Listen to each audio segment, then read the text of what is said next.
Selamat pagi anak-anak. Selamat pagi, Bu. Apakah ada yang tidak hadir pada pagi hari ini? Ada yang tidak hadir, Bu. Amel. Kenapa Amel tidak hadir pada pagi hari ini? Amel sakit, Bu. Baik, jika seperti itu kita doakan Amel semoga cepat sembuh. Nah, untuk memulai pelajaran kita pada pagi hari ini, alangkah baiknya kita berdoa menurut agama dan kepercayaan kita masing-masing. Berdoa dipersilahkan.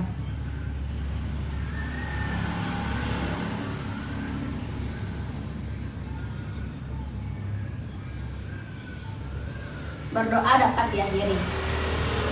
Nah, adapun tujuan pembelajaran kita pada pagi hari ini yaitu peserta didik mampu menentukan pH larutan asam dan basa.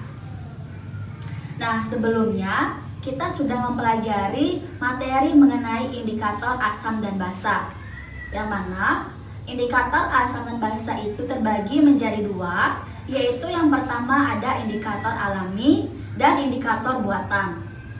Nah, indikator alami ini misalnya seperti pada ekstrak kunyit, kemudian pada bunga mawar, kemudian pada kubis ungu dan kembang sepatu. Nah, sedangkan pada indikator universal ataupun indikator buatan itu salah satunya pH meter. Nah, cara menggunakan pH meter ini yaitu dengan mencelupkan pH meter ke dalam suatu larutan. Nah, di sanalah nanti alat pH meter itu bekerja, yang mana nantinya menunjukkan rentangan pH yang dimiliki oleh suatu larutan tersebut. Nah, anak-anak sekalian, dalam mempelajari materi ini, kalian harus mengetahui kekuatan asam dan kekuatan basa. Nah, di sini kekuatan asam itu sendiri disimbolkan dengan Ka, yang mana Ka ini merupakan tetapan ionisasi asam. Sedangkan untuk basa itu disimbolkan dengan Kb, yaitu tetapan ionisasi basa. Nah, dari keadaan Kb ini nilainya itu sudah masing-masing sudah ditentukan oleh para ahli sebelumnya, sehingga kita tidak perlu mencari nilai Ka dan nilai Kb itu sendiri. Nah, anak-anak sekalian, untuk nilai Ka dan Kb ini pada pH larutan asam dan basa ini hanya berlaku untuk asam lemah dan basa lemah. Ibu tanya kepada kalian, apakah kalian tahu apa itu asam lemah dan basa lemah? Ya, Bu. Ya, Elo, apa itu asam lemah dan basa lemah? Asam lemah merupakan senyawa asam yang terionisasi sebagian dalam air. Sedangkan basa lemah merupakan senyawa basa yang terionisasi sebagian dalam air.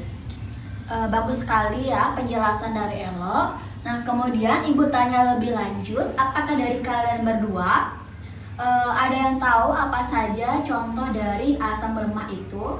Saya tahu, Bu, contohnya Iya. seperti CH, COOH, HF, dan HNO2.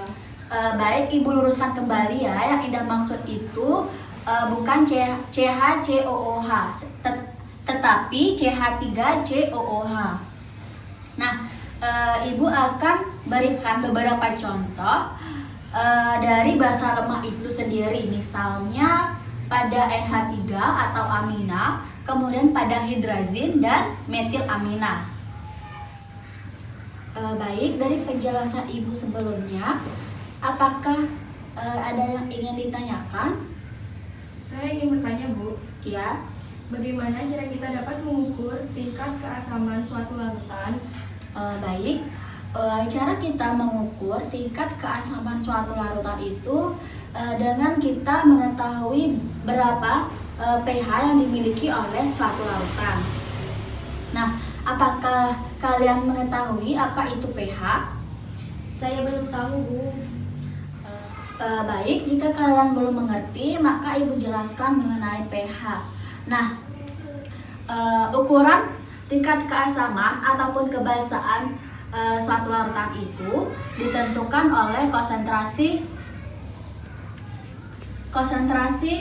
H positif dan konsentrasi OH negatif. Nah, untuk mempermudah kita melakukan pengukuran, maka konsentrasi kedua air ini dinyatakan dengan pH. pH ini merupakan derajat keasaman suatu larutan yang digunakan untuk menentukan apakah suatu larutan itu bersifat asam ataupun basa. Nah, di sini Ibu akan memberikan rentangan pH yang dimiliki oleh asam normal dan basa. Untuk asam memiliki rentang pH antara 1 sampai dengan 6,9. Kemudian untuk normal itu memiliki pH sama dengan 7. Kemudian untuk basa memiliki pH yaitu rentang 7,1 sampai dengan 14. Nah, dari sini apakah ada yang ingin ditanyakan? Tidak, Bu. Baik, untuk mempermudah kalian memahami, coba kalian buka LKS-nya halaman 30.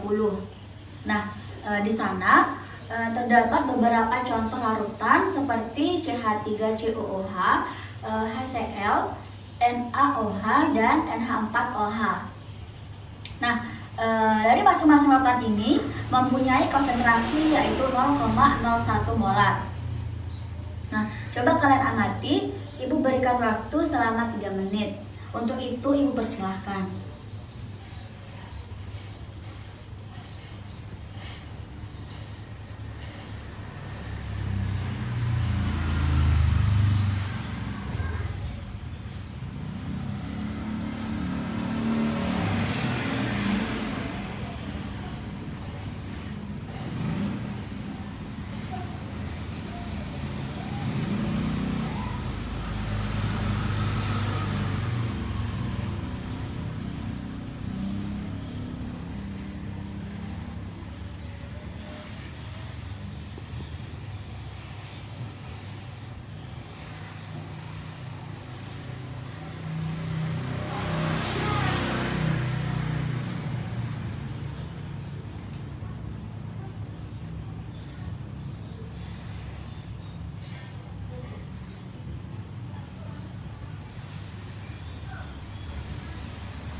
Bagaimana? Apakah sudah selesai mencermati? Belum, Bu. Baik, jika belum ada, coba cermati kembali. Jika ada yang ingin tanyakan, Ibu persilakan. Saya ingin bertanya, Bu. Ya, Lo. Bagaimana cara kita mengetahui nilai pH suatu larutan tanpa harus melalui sebuah percobaan? Baik, untuk menjawab pertanyaan dari Elo, coba kerjakan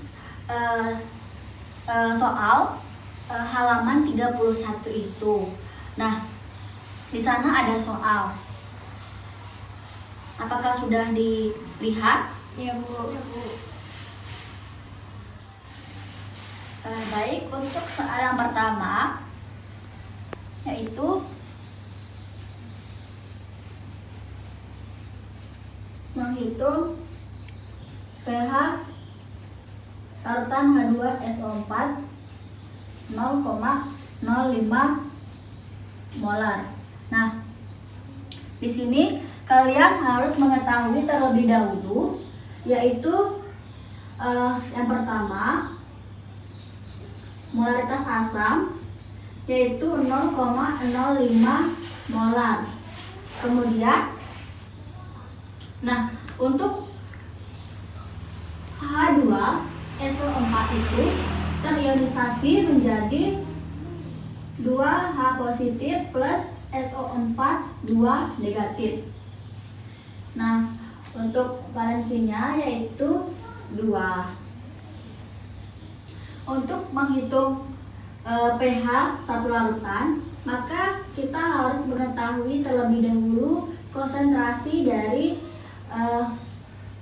ion hidrogen, yang mana rumusnya yaitu molaritas asam dikali dari valensi ionisasi dari ion hidrogen, yaitu 0,05 molar dikali 2,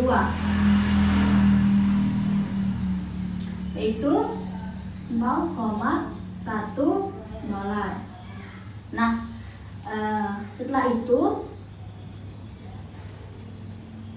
kita cari pH dari larutan H2SO4. Untuk rumusnya yaitu bin log konsentrasi H plus min log 0,1, yaitu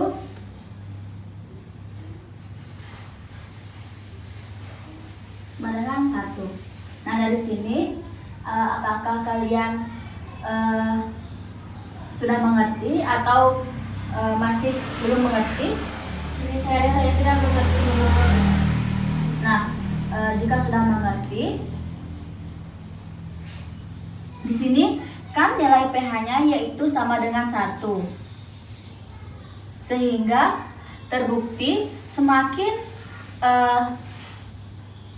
kecil nilai pH, maka tingkat keasaman suatu larutan itu semakin besar.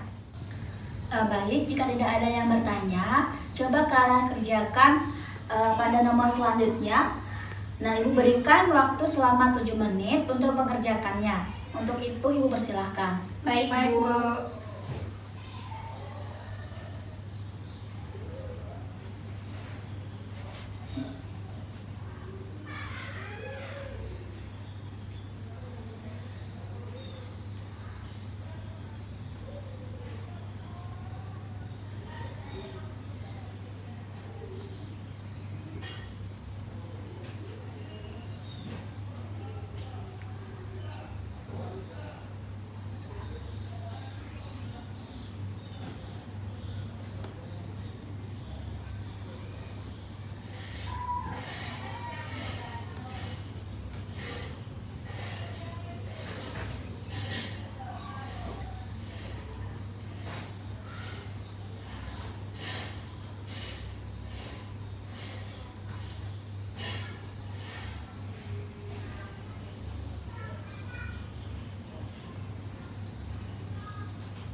Bagaimana dari soal itu ada yang bisa mengerjakan?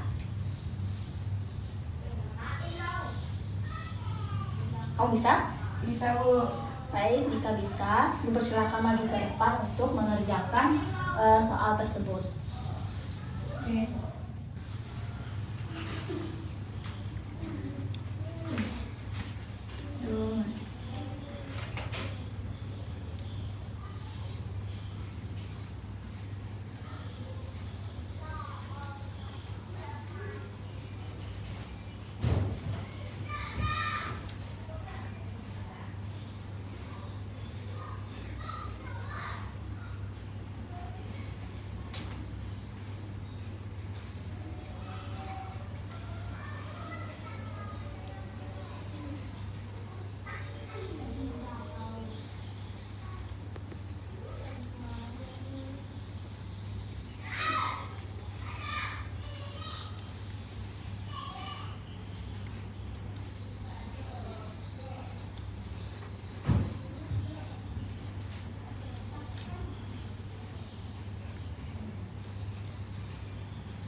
PH-nya 1 ya, Bu.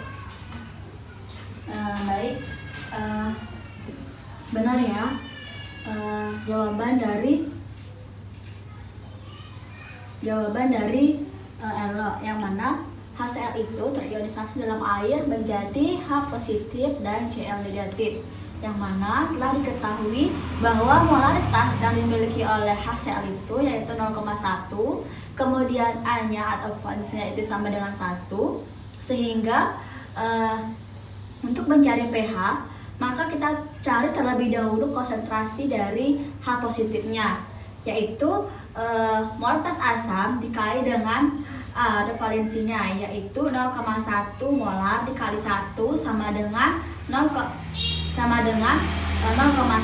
sehingga diperoleh pH yaitu min log konsentrasi H positif, dan diperoleh nilai pH-nya HCl yaitu 1. Nah, dari sini apakah ada yang ditanyakan? Tidak, Bu. Tidak, Bu. Untuk Indah, apa sudah mengerti jawaban yang diperoleh Elo? Apakah sudah sama atau berbeda? Sama, Bu.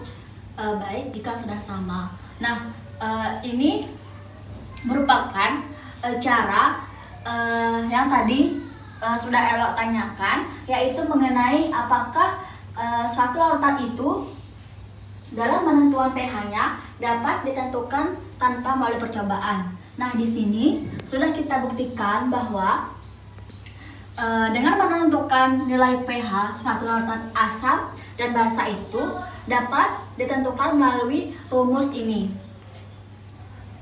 Nah, dengan seperti itu pertanyaan Elo tadi sudah dijawab ya. Iya. Bu.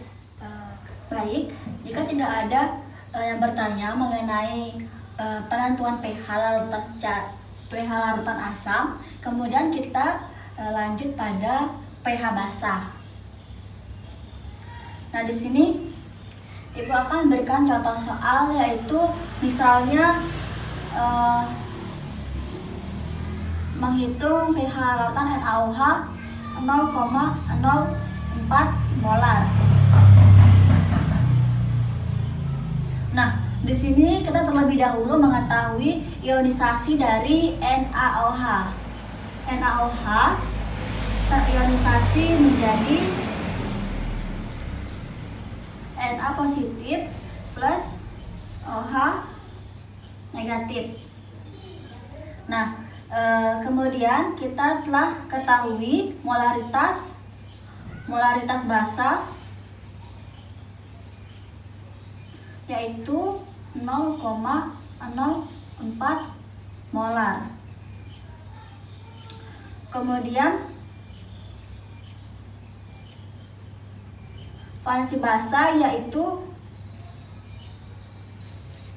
1, sehingga kita peroleh konsentrasi OH-nya yaitu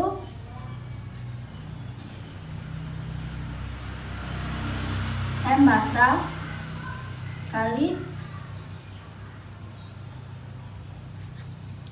ionisasi dari basa yaitu 0,04 dikali 1 sama dengan 0,04 molar. Nah, dari sini apakah ada yang kurang mengerti atau sudah bisa dipahami? Sudah, Bu. Baik. Kemudian kita cari pOH-nya. Nah, di sini yaitu min log konsentrasi OH negatif, sehingga diperoleh 0,04 molar.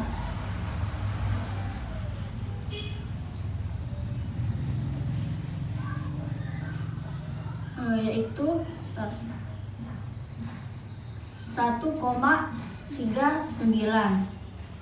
Nah, setelah mengetahui pOH-nya, kemudian kita baru bisa mencari nilai pH, yaitu 14 min pOH. 14 min 1,39 yaitu 13, sekian. Nah, dari sini apakah ada yang ingin ditanyakan? Tidak, Bu. Baik, jika tidak ada yang ditanyakan, di sini untuk 14 ini yaitu diturunkan dari persamaan PKW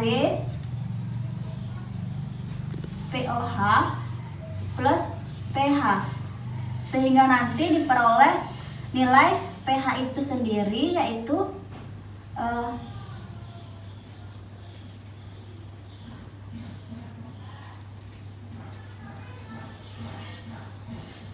pOH sama dengan 14, mohon maaf, pH 14 min pOH.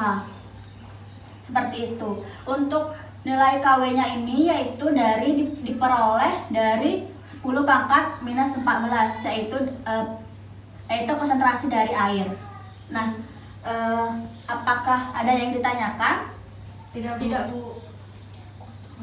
Baik, jika tidak ada yang bertanya, di sini Ibu akan jelaskan kembali yaitu yang mana untuk menentukan pH asam itu kita terlebih dahulu mencari konsentrasi dari ion H+-nya. Setelah itu, setelah mendapat konsentrasi ion H+-nya, kemudian kita akan mencari nilai pH-nya, sehingga dengan itu kita dapat memperoleh nilai pH suatu larutan asam. Nah, sama halnya dengan NaOH, yaitu kita terlebih dahulu mencari ionisasi dari larutan tersebut. Misalnya di sini yang sudah dijelaskan yaitu NaOH yang terionisasi menjadi Na positif dan OH negatif. Nah, setelah itu kita akan cari konsentrasi OH-nya. Kemudian setelah mendapat konsentrasi OH-nya, kita akan mencari nilai dari pOH itu sendiri. Nah, untuk mencari pOH yaitu menggunakan rumus min log OH negatif, sehingga diperoleh nilainya. Kemudian barulah kita memperoleh nilai pH itu. yaitu dengan 14 min POH. Seperti yang sudah Ibu katakan sebelumnya, yaitu 14 ini diperoleh dengan persamaan PKW sama dengan POH plus pH, sehingga diperoleh nilai pH yaitu 14 min POH. Nah, jika tidak ada yang bertanya, mengingat waktu kita sudah habis, maka untuk minggu depan kita akan mempelajari materi mengenai penentuan pH larutan asam lemah dan basa lemah, yaitu dengan menggunakan nilai Ka dan nilai Kb ini. Nah, sebelum mengakhiri pembelajaran kita pada pagi hari ini, untuk menyimpulkan pembelajaran kita pada pagi hari ini. Untuk itu Ibu persilahkan. Baik Bu, kesimpulan dari pembelajaran kita pada pagi hari ini yaitu untuk menentukan suatu larutan bersifat asam atau basa, kita dapat menggunakan pH. pH merupakan derajat keasaman yang digunakan untuk menyatakan tingkat keasaman atau kebasaan yang dimiliki oleh suatu larutan. Untuk menghitung pH larutan tanpa percobaan, kita dapat menggunakan rumus yang sudah Ibu jelaskan sebelumnya, yaitu pH asam diperoleh dengan rumus konsentrasi H+ sama dengan moralitas asam dan valensi asam. Ya. Setelah diketahui konsentrasi H+, kemudian diperoleh pH dengan rumus min log H min, sama halnya dengan basa. Hanya saja untuk mencari pH basa yaitu POH sama dengan min log konsentrasi OH, sehingga diperoleh pH basa yaitu 14 min POH. pH menggambarkan kekuatan asam, sedangkan POH menggambarkan kekuatan basa. Semakin kecil harga pH, semakin asam larutan. Semakin besar harga POH, semakin basa larutan. Baik, bagus sekali kesimpulan dari Elo. Di sini Ibu akan luruskan kembali, yaitu sebelumnya Ibu dengar bahwa untuk mencari nilai pH satu larutan asam itu sebelumnya Elo katakan bahwa min log H negatif. Di sini Ibu luruskan bahwa untuk mencari pH asam itu yaitu min log H positif, seperti itu. Apakah sudah dimengerti? Mengerti Bu.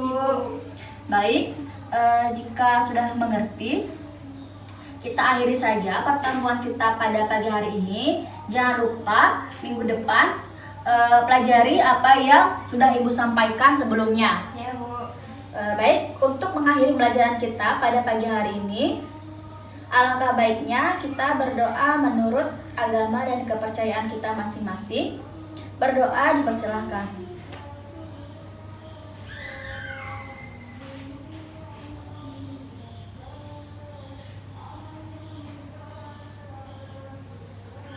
Berdoa dapat diakhiri. Selamat pagi anak-anak. Pagi Bu.